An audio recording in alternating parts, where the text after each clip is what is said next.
Hello, my name is Kushal. I work as an occupational therapist in a stroke team in London.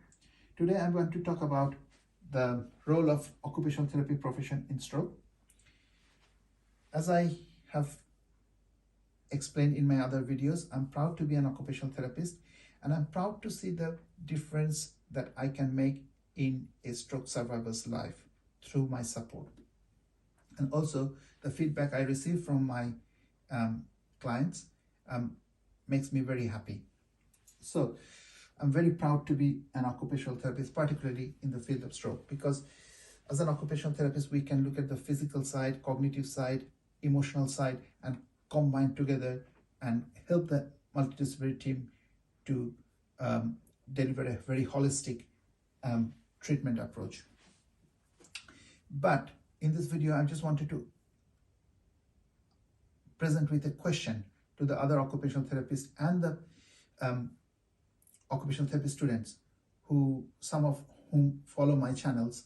So just think about this aspect that I'm going to talk about. And what I'm going to talk about, as an occupational therapist, sometimes we focus solely on occupation. And that is the bottom-up approach. So our bottom-up approach is at the bottom is the function, and at the top there's the impairment. Somebody puts the model in the other way, but on the one end of the spectrum is the impairments, and the other end of the spectrum is the function. As an occupational therapist, sometimes we focus solely on the functional side.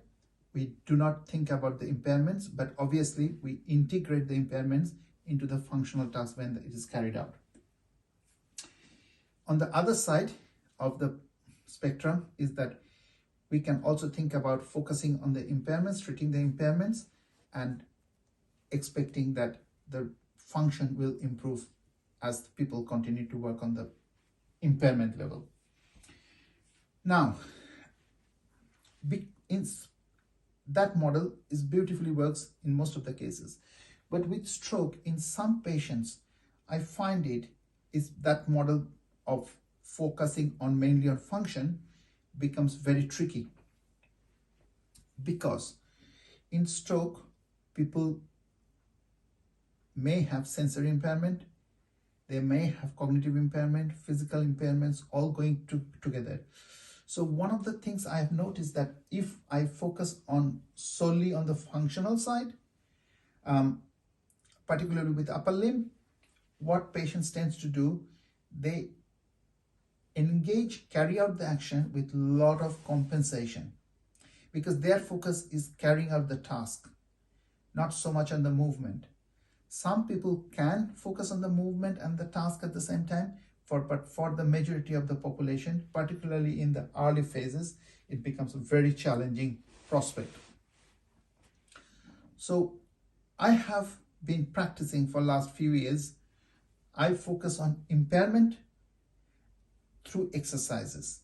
And my experience has been that because during the exercise, I can focus more on because it is not a purposeful task.